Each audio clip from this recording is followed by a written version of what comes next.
I am a published author. I mean, I am no James Patterson, Stephen King, etc., and really it's not the purpose of me writing, but I make fun money off my book sales. In a given month I am in the green by $100 to $300 on a new book depending on the book genre and season when first published. I don't really even do it for the money, like I said. I have a full-time job and do plenty of other gigs as a performer/artist on the side because it makes me happy. Artistic expression just makes my world brighter and helps me from falling into bad mental health cycles, as I am diagnosed with depression, anxiety, and PTSD, or what I like to call, the holy bullshittery, blessed be its name.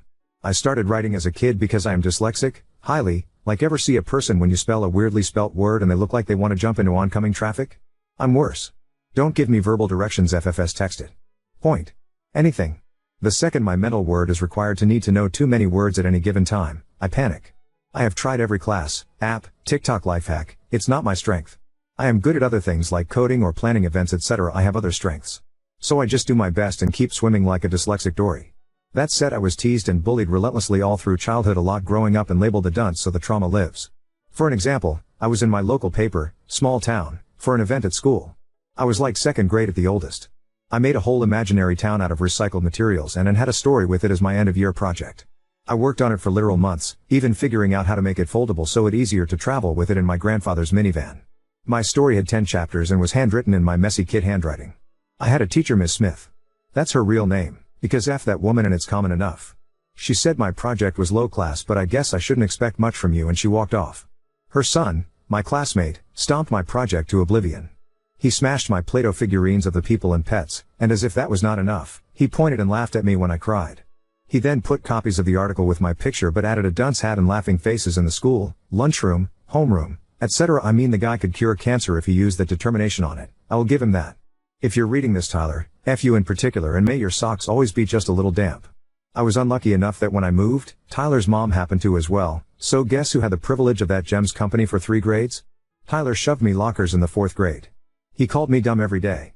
In 5th grade I was called dumb and fat. I was an underweight child. So fast forward and I am now in my early 30s, still dyslexic as hell. I live in a different state. I have a life and learned ways to deal with my weird brain and function. I moved on from childhood trauma, therapy, etc., etc. There is a guy I liked, Brian, and Brian seemed to like me too, so we decided to do non-date causal hangouts to see if we vibe enough to consider dating. His words, an idea.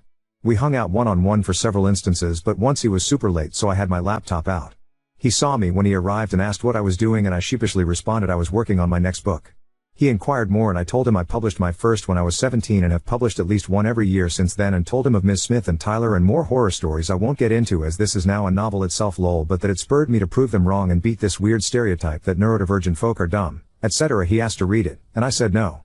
I use a pen name on purpose as those Amazon reviews can make you want to eat your own soul from your body, so I keep it separate from everyday life. Well, turns out if you know me and my nerdy joys, my pen name is easy to guess. From there it's easy to find because I mentioned Amazon, and let's just say my bio makes it pretty clear. At our next meetup he asked me if I was said author and my shocked Pikachu face told him everything, so he started reading the series. He came back the next time we met to laugh and say, I see why you don't put your name on your works. Don't quit your day job. Your writing sucks. And he placed a copy of one of my books down on the bar. I couldn't help but drop my shoulders.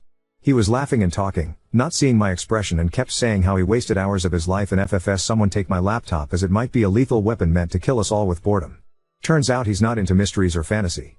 I said that maybe it's just not his genre, and he said it wasn't, but an R-word, 3rd grader could have done better, and it's a good thing I'm good at my job. It was then that I could see he actually took in my expression, and he backtracked. I mean, you clearly don't do it for money, so it's whatever, right? And said I have other strengths, but he did not believe at all that I make money off this. He asserting, surely, I buy my good reviews and probably bulk buy my own books to improve sales. I don't do any of that. I just smiled it away and said, well, I can't please everyone, but I did make $250 this month from the sales of my last book alone, so some people must like it, and laughed it off. But I knew then and there I didn't want to pursue him anymore.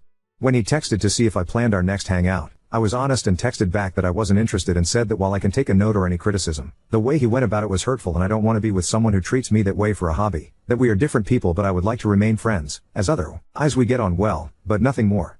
He went off on me saying I picked the wrong time to lash out as he was having a bad day and now I've made it worse, and that I am so rude and petty to be mad at honest criticism. He said that if I am so sensitive over honest opinions, good luck finding anyone who would want my dumb, since looks are all I have with makeup and work and nothing between the ears. I blocked him, but we have a mutual friend group and almost all of them have been asking me what's going on and that I broke his heart. I was thinking, what? How? They said he's been depressed and asking about me and figured out I blocked him on everything and wants to give me a birthday gift. My birthday party passed last week and I didn't invite him. My friends are saying we are adults and this is immature. I mean, I am not a saint and I have toxic traits too, but I don't want to be with someone who criticizes me and my work that way and treats me like Bantha Poodoo. Am I crazy? Update 1. Hi, so for anyone who cares to know, Brian told all our friends that I rubbed my achievements in his face and called him an idiot. I never said anything like that. He told them also about my post, so he found it somehow and started telling everyone that I am trying to slander him as girls can ruin a man's reputation by snapping her fingers, and suggested my next move would be to say he assaulted me. Some of our friends came at me hard saying I was bullying him and trying to ruin his rep, and all he did was asking a girl he liked out for drinks and that I need to apologize and just suck it up and go to drinks with him. They since have either outright not invited me out with the group or disinvited me to events, and it was really hard to accept. I was really confused, because he was the one who made fun of me, and I wrestled with myself going over every talk again and again, wondering if I inadvertently said or did something to upset him.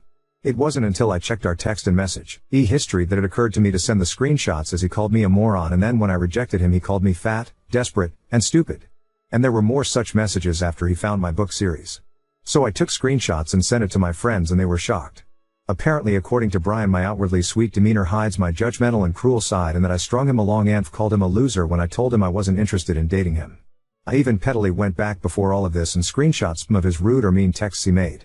And I screenshot my actual rejection text and his response and sent that along as well. Now the tides have shifted and most of our friends think he was the and 2 of our friends are saying I am sending my choice of screenshots to make him out to be a villain, and that they have seen the real screenshots of me bullying him. I asked them to produce such screenshots, but they refused and said I wouldn't be worried about them if I was innocent, as some sort of gotcha. I feel really bad as I wanted to stay friendly, but I can never look at him with any semblance of respect anymore. I am glad it's cleared up with my friends, sans the 2 holdouts, but they are now also on the outs with the group, so things are looking back to normal. I have my first publishing party for my next book and everyone is invited but them. Weird way it all ended, but oh well. Update 2. I had opted to ignore Brian and any attempt he made to get a rise out of me. He apologized to the group but then said he was forced to or be ostracized. He said I was using Lee's social capsule to go after him and has since been trying to get any direct cruel words from me, which I have not provided him. After a month I can list my top 5 favorites. 1. Going to places I also frequent and sitting nearby me no matter how much available seating there is elsewhere, or me moving my usual spot leagues away, and he will loudly have phone calls talking about the BTCH who broke his heart because women are so sensitive too. Getting an alt account on nearly all social media to find me and follow my accounts which are public, as a workaround my blocking him, to comment reviews on any of my art, books, acting, modeling, doesn't matter, he will comment a reason I suck, and then will simply make a new account when I block the last one and delete his comments. 3. Anytime the group chat pops off with invites to events and I say I'm going, he will reply to that with my GF is the kindest person but I don't think she'd like me hanging out with you, etc. And if I don't reply to invites until he will say it's a good thing I'm not coming because of his GF, or that now he can't come because if I come his GF will be upset I'm hanging with an ex. We never dated. When any of us ask who his GF is he says she's shy and he will introduce her eventually, etc. 4. I am speaking at a conference and got excited and shared in the group chat and everyone congratulated me, but he said that was okay but not newsworthy, and then looked up the conference and saw I have a relative also presenting and suggested that is how I got the spot and not on my own merit. 5. Revealing this Reddit name to the friend group and linking my first post as proof I bully him despite not speaking to him, not naming him, and leaving put most if not all identifying info about him. He's insisting I edited out the worst parts and I can't prove I didn't, so, whatever. So all of that has been happening, and yes, I unblocked his phone number only because it was screwing up what I was seeing in the group chat and I got lazy and didn't figure it out. Plus he doesn't text me directly anymore anyway. Well, about a week ago, I went up to house sit for my parents a small drive away from my own home and was due to stay for about a week. I only told the few friends in the group that didn't side with Brian the first round of BS. I used this time to go to war, and then spend my non-working hours on my book, and I came up with a new pen name.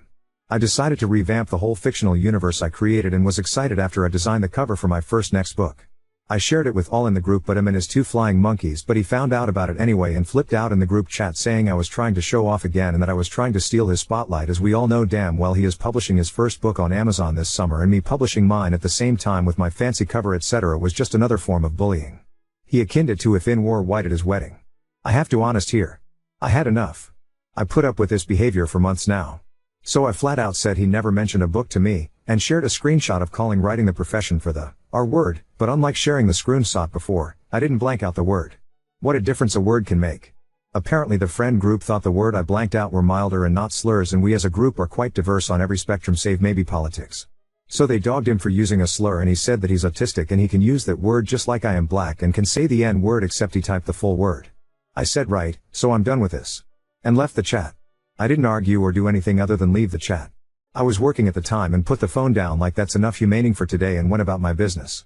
This man rage texted me for hours until I got off work, saw his messages, and blocked him. I then see ads on FB and Instagram about his book. He was paying for ads on social media. His name is on the cover and he has comments underneath calling the book incredible, a masterpiece, undiluted artistry etc. And his book isn't out yet. He said his publishing date was August. I remember because my next book is to come out in July and he had used that as another form of proof I was updating him, like setting my wedding date before his siblings to show them up. A few nights ago, he saw me at a spot I frequent for karaoke and I admittedly had been doing shots, so I was pretty transparent in my disappointment that he was there when he approached me, calling my name. He went in to hug me and I backed up and cold but politely said hi. He sensed my attitude and threw his hands up laughing saying, "Ooh, are you in another mood?" and I opted to ignore him and move seats closer to the singers and some friends. A few fellow regulars told him to leave me alone and he was spinning a tale that we slept together and I led him on, and now I am ignoring him and acting like I hate him, all because he is writing a book. He said I inspired him to write and I was angry his book was better and cited the reviews he got on social media. Well, that was enough for some to call him a creep and he went off about it. Shouting and the like. He started to call for me to come the FCK over here and tell them the truth and that I was trying to ruin his reputation and the time we slept together, never happened, will eventually be me lying about being our pet. Turns out if you start shouting that sort of thing in a public space while there is karaoke, to a person many in the room know personally, you get kicked out. It's been beautifully quiet since. I told the friend group what happened and he is out of the group chat. Some still speak to him, the two holdouts from before, but they have not said boo to me directly. So I guess this makes this my final update. Not very exciting but a bucket of crazy and I had to share. My neighbors know because one of the regulars at the bar lives walking distance from me and he told everyone at the community pool etc. I have such kind folks I never spoke to but have seen in walking my dog etc. saying they are being watchful of my home and to call if I need anything. I didn't know people could be like this because he was never like this before. He always was sweet to everyone in the group and we agreed on damn near everything. He would be complimenting me, telling me how smart and pretty I am and would even joke and not hitting on you and laugh. To be honest, I am excited for August. I will be the first to buy his book. He's using his real name and has been advertising about it so, hey. Update 3. So Brian's promised book came out on the 1st, the cover art looks AI generated and I know he's really into a site/program called Mid-Journey that he makes memes with this month on Amazon. His page promises that it's the start of a series. Even before it came out, it had reviews raving about it being a masterpiece so okay, I went and bought myself a copy. It's a fantasy story. About 30-ish chapters. I don't want to say too many details that could identify him or myself even though I don't overly believe too many others read it but I suppose I can share that it's smutty but like in a way horny teenaged boy would want it to be, if that makes sense. I actually read the whole thing. There is an elf character by my real first name that the main character sleeps with and she is described remarkably similar to my appearance including my non-natural colored hair. She ends up be outed as a narcissistic traitor and is killed, like Game of Thrones style dead. I talked to some friends that know the both of us about it and even brought the book and we spent a good chunk of time reading pieces of it over drinks and my friends agree it's a rage right. They even pointed out other characters named and given the vague appearance of other people Brian knows or has talked about and the ones we know he doesn't like, such as our friend group that cut ties with him, all have something awful done to them and characters with the names of his two friends that sided with him. Still waiting on those screenshots and proof I bullied this man, guys, became rulers in this fictional land and were portrayed as heroic I'd kicks to the main character that has his real name and of course is the hero of the story. It had several plot holes and I'm not trying to be mean, but it didn't have an editor and it showed. I promised I am not trying to be cruel about this because the dude did write a book and I know from personal experience that in and of itself is a hell of a feat. It's hard and at times infuriating and it takes a lot of dedication and time. I'm not trying to belittle his efforts at all, fair play to that, but it's quite clear it was rushed. The chapters vary in length with some being super weirdly short and choppy and others being super long and wordy. If you write a book, have it edited. Trust me on this. I'm a wordy person too, if you haven't noticed Lamau, plus my brain has a hard time with typos and the like, you don't want something out there not read over at least once at the very least by someone you know to check for these issues. Brian saw me about a week ago out and about and he'd be lying to me, I mean he was zeroed in on me. I knew what was happening before he even opened his mouth. He needed to talk about his book. He was so nice to me it was actually uncomfortably nice but I can't explain the look in his eyes. He hates me. He launched into the whole story that he wrote a book too and it was so easy and it's selling really well, probably better than mine. His exact wording, because it was such an obvious jab I couldn't forget, was yeah I was so surprised I think I have like double your numbers or something. Maybe it's how I marketed it or something. Maybe you should try, and he went on to give me tips that I so clearly needed. Then it was time for him to hand me a copy to give it a read. I told him, oh I have a copy. I bought it as soon as I could. He looked shocked at that and I said that I of course wanted to support other authors and he was like you did, huh? Where is it? And I said I let a friend borrow it and he handed me a copy in a way alluding to the fact that he figured I was lying or being sarcastic. I had previously taken a picture to send to a friend via text, so I showed him the photo on my phone of his book on my coffee table, and he sort of glossed over that with a, "Well, now you have an extra so your friend can keep the other one." I thanked him and turned to move on with my day, but he sort of moved in my path and asked me if I read it and then what I thought of it. I shrugged and he had this grin and muttered, loudly, "Yeah, I thought you'd act that way, but I just kept moving." A mutual friend sent a screenshot of his Facebook post that he posted that evening of how jealous people are so funny and pathetic and that his book has record sales. The same friend then commented on the post asking for a pic of the dashboard that would show said sales, and he commented a photo I sent in our old friend group chat of my sales from several months ago when I got a bump in sales. So my friend took the time to scroll back in the chat, screenshot that part showing it was mine, and commented it under that, which caused a lot of drama in the comments. People went from congratulations to WTF quick, and Brian deleted the entire post and blocked my friend. Since then he's been avoiding me publicly, but keeping up his fake social media profiles and insulting me every chance he can. He talks to himself as alternate accounts gossiping about how I am fake, rude, a bully, jealous, and the like. If I block one, another pops up, and a comment will appear from another account outing me as someone who blocks anyone I don't agree with for calling me out. I stopped blocking mostly because in our new friend group chat, we post screenshots of the comments and messages, and it's become a sort of game to spot his accounts. So Brian, because I know you're reading this, I will be keeping this account, and I've found writer subs here I will be joining. Now on to second story. Husband wants his ex-wife to be our daughter's primary caretaker instead of daycare, but I'm firm on maintaining our boundaries. My husband, 38 male, is trying to convince me, 28F, to have his ex-wife be the primary caretaker for our daughter instead of utilizing daycare when we return to work. Our daughter will be 3 months old when my maternity leave ends, and the plan has always been for her to go to daycare. We have read reviews and interviewed the director at the daycare, and up until about a month before our daughter was born he seemed satisfied with this arrangement. Around the 7-month mark of my pregnancy, my husband got the idea that we should ask his ex-wife to watch our daughter instead of utilizing daycare. We have a very positive co-parenting relationship with her and have never had so much as an argument. We all work together to do what's best for their son, M8. While we have a great co-parenting relationship, I'd like to maintain the current boundaries we have in place. To me, having to drop our daughter off every day and pick her up before and after work has potential to blur lines and create an arrangement I'm simply not comfortable with. While I understand this would likely save us money and give him peace of mind with personally knowing who will be watching our daughter, I don't think it is something I will ever be entirely okay with. He insists I need to put my ego aside and take emotions out of my decision making to choose what's best for our daughter. This arrangement would also require him to alter his work schedule significantly and require either one of us to take off work when she or their son is ill, not to mention we would have to plan summer vacations around her schedule as well. Maybe I am more comfortable with the idea of daycare since I was in one until roughly 5th grade and still maintained contact with the teachers I had while there. I just want to maintain boundaries, so am I the asshole for not wanting my husband's ex-wife to watch our daughter full-time when we return to work? Update 1. After showing my husband the post I made here on Reddit, he seemed genuinely surprised with the overwhelming number of people that were siding with me on this. After reading through comments, we had a very cordial conversation about why he feels his ex would be a better option than daycare. He went on to explain that he was often watched by his father's ex growing up and that he felt it created a village for him to rely on as a kid. With his ex watching our daughter, he feels we would eliminate risks associated with daycare, and this would allow our daughter to have the undivided attention of one individual. Thanks to this post, he was much more willing to hear me out and ultimately left the decision up to me, but still made his opinion on daycare very clear. After our argument the other night, I gave in to a certain extent and told him to reach out to his ex to see if this is something she would even want to do.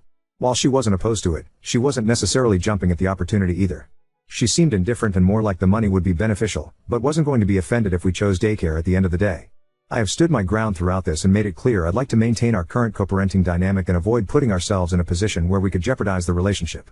We still don't agree on the matter, but he has accepted my choice and validated my feelings.